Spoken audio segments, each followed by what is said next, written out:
In this lecture, we're going to cover parts of sections 3.2 and 3.3. We don't need everything that's covered in those sections, so we're just going to focus on the topics that we'll be using in the future.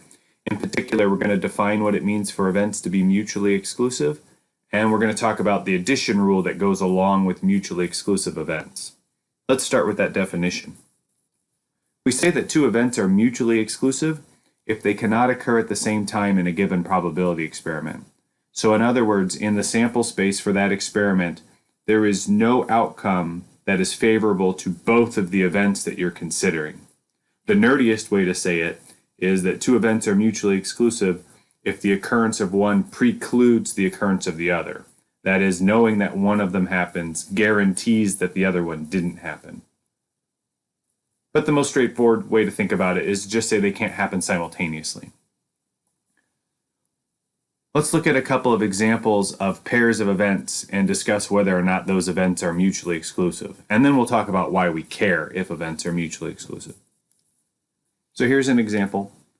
A single die is rolled. Remember, in our class, we're considering six-sided dice. So the sample space for this experiment would be the outcomes from 1 to 6.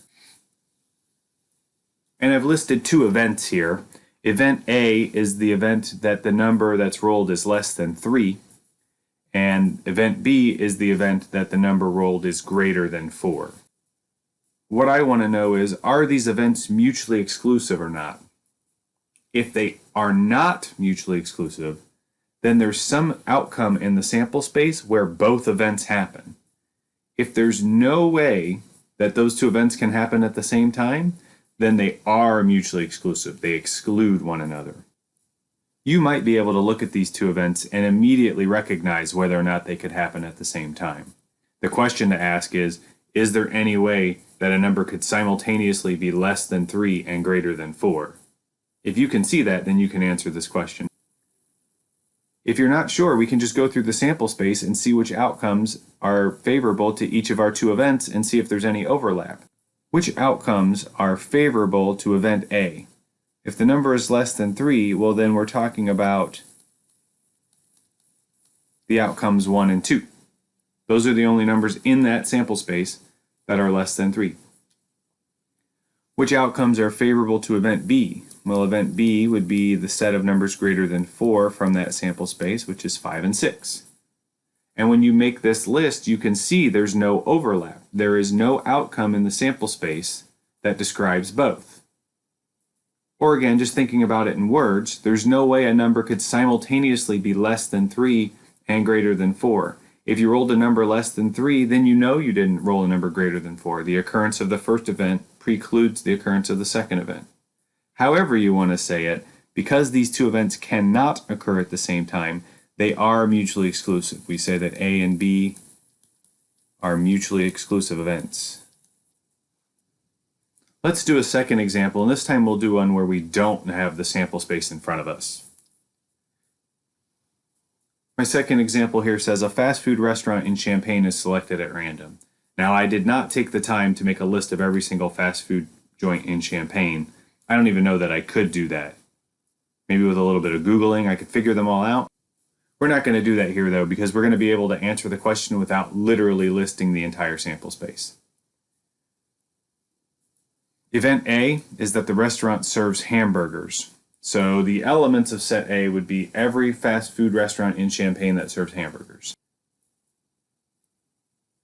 Event B is the restaurant serves fries. So the individuals that belong to event B would be all of the restaurants in Champaign that serve fries.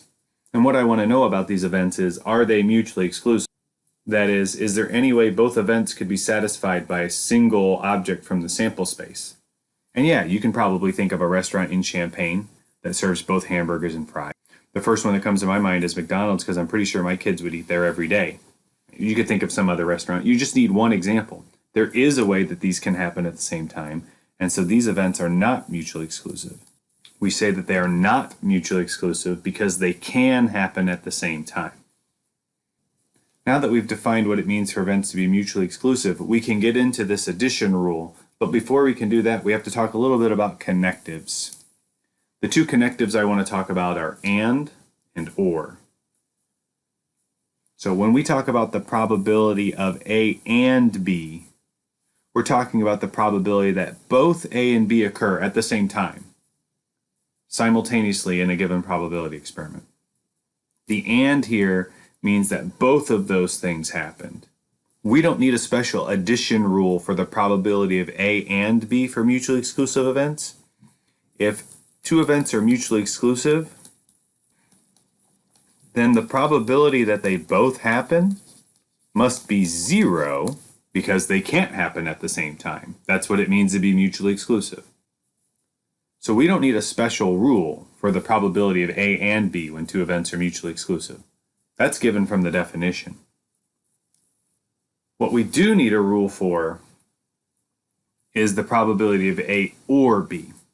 The probability of A or B means the probability that at least one of those two events occurs, possibly both. Now, if two events are mutually exclusive, then they can't both happen at the same time. But when they're not mutually exclusive, the probability of A or B means either A happens, or B happens, or they both happen. And it turns out that there's an addition rule for both situations. There's an addition rule that works in general for all scenarios, and then there's what we call a special addition rule that applies only to mutually exclusive events, and that's the one that we're going to need. This so-called special addition rule says that if A and B are mutually exclusive, then the probability that either A or B happens is the probability of A plus the probability of B. The probability that one of the two of them occurs is the probability of the first plus the probability of the second. Now, the following actually isn't going to come up in our class, but it's just important to me for your worldly knowledge. If two events are not mutually exclusive, then you can't use this special addition rule. There's a more general rule, and if you're interested, you can look it up in the book. It turns out that we won't need it in our course for any of our applications. But if the events are not mutually exclusive, then you can't use this rule. First, let's do a straightforward example that calls back to one of the previous scenarios that we've already talked about. A single die is rolled. Find the probability that the number is less than 3 or greater than 4. Well, these are the two events that we looked at in our first example of mutually exclusive events. We said that the event rolling a number less than 3 and the event rolling a number greater than 4 are mutually exclusive events because they can't happen at the same time. So one way to answer this question is to say, well, I know that these events are mutually exclusive, so I can apply the addition rule. The probability that one of two mutually exclusive events occurs is the probability that the first occurs plus the probability that the second occurs. So I can break this up into the probability that the number is less than 3 plus the probability that the number is greater than 4. Again, I'm allowed to do that because we've already verified that these events were mutually exclusive. We looked at these already. Now, what is the probability that the number is less than 3? Well, we said that there were 2 outcomes that were less than 3 out of 6 total outcomes, so that's 2/6. What is the probability that a number is greater than 4? Well, there were also 2 outcomes that were greater than 4, the 5 and the 6, out of 6 total outcomes. And I can add those together and leave that as 4/6. I don't care if you reduce that or not. I can't help it, I need to reduce it down to 2/3. Either of those would be acceptable. So that's one approach to this problem, and it demonstrates the rule, which is why I did it that way. If you're curious, the other way we could have done this is to go through the sample space one outcome at a time and ask whether or not each individual outcome satisfies at least one of these 2 events.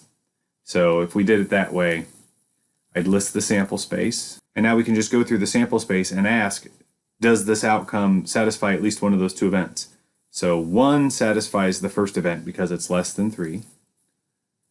2 satisfies the first event because it's also less than 3. 3 doesn't satisfy either event, so we wouldn't count that. 4 is not less than 3 and it's not greater than itself. We wouldn't count that. 5 is greater than 4. 6 is greater than 4. That's 4 out of 6, and there's that 4/6. So 2 different ways that we could have approached this problem. I want to do an example where you're not allowed to use this special addition rule. Same scenario, a single die is rolled, but I've changed the events. Now we're going to find the probability that the number is either even or greater than 2. What I'm about to do is horribly wrong. Suppose you didn't pay attention to the fact that that addition rule only applies to mutually exclusive events, and you say, well, I remember that dork talking about how I can just find the probability that the number is even and add it to the probability that the number is greater than 2. And let's see. The sample space is 1, 2, 3, 4, 5, 6.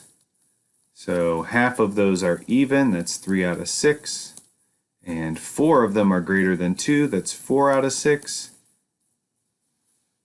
And just seeing this as a possible answer should be making you furious. Blood should be shooting out of your nose because you're so angry. What's going to happen if I add these together? What is 3, 6 plus 4, 6? Well, I can't even write it. I'm just completely sick to my stomach even thinking about writing this down. I'm about to get an answer that's bigger than 1. And probabilities are never, ever, ever, ever, ever, ever, ever, ever, ever bigger than 1. What happened? What went wrong? Well, we didn't check one of the important parts of that rule. The events you're working with must be mutually exclusive. And I didn't take the time to think about that. Are these events mutually exclusive? Could a number simultaneously be even and greater than 2? Yeah, it can. 4 is an example of that, and so is 6, but you really only need to find 1. Because the events aren't mutually exclusive, we can't use that special addition rule. Let me get rid of this horror show and talk about how you would have to do this one with what we know. Our only approach would be to go through the sample space one at a time and ask, does it satisfy the first or the second event? So 1 is not even and it's not greater than 2, so we wouldn't use that. 2 is even, 3 is greater than 2, 4 satisfies both, 5 is greater than 2, 6 satisfies both. So 5 of the 6 outcomes in the sample space satisfy at least one of those 2 events, so that probability is 5, 6. There is an addition rule that applies to this example, but it's one that we don't need, so I'm not going to cover it. We can find this probability. You cannot find it using the special addition rule because these events are not mutually exclusive. That part's important. Let's get back to a real example, and here we'll do one without a sample space so that we're kind of forced to use the addition rule. A charity holds a raffle with a $10,000 prize and 5 $500 prizes. A single ticket has a 1 in 1,000 chance of winning $10,000 and a 1 in 200 chance of winning $500. Find the probability that a single ticket wins a prize. So in other words, we want to find the probability that you either win the $10,000 prize or you win a $500 prize. If we want the probability that you win a prize, then we don't care which prize it is. I mean, I know you would really care because you want the 10 grand, but from the perspective of this problem, we're really just looking for the probability of winning any prize, and so it's the probability of winning one or the other. Now, because we're only considering a single ticket, that ticket can only win one of the 2 prizes. If you won the $10,000 prize, you didn't win the $500 prize. And if you won the $500 prize, you didn't win the $10,000 because we're only considering a single ticket. So these are mutually exclusive events. So the probability of winning one of those 2 is the probability of winning the first plus the probability of winning the second. We can do that because we know these events are mutually exclusive. And these probabilities are given. We don't have the sample space, but that doesn't matter because we were given these probabilities. That's 1 over 1,000 plus 1 over 200. These fractions will turn into nice decimals in your calculator, so you could add these as decimals. I'm just going to add them as fractions by getting a common denominator. That's 1 over 1,000 plus 5 over 1,000, getting common denominators, which is 6 over 1,000. You could convert that to a decimal. You could alternatively just reduce the fraction. Those are both divisible by 2. And of course, you could just leave your answer as 6 over 1,000 because I don't care whether or not you reduce. For those of you that interpret percents better than fractions, the percent version of this is 0.6%.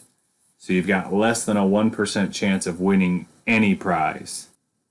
When events are mutually exclusive, You can find the probability that either of them happens by adding. And when events are not mutually exclusive, that doesn't work because you're counting in the overlap. So that's all we needed from sections 3.2 and 3.3. If you have any questions, let me know.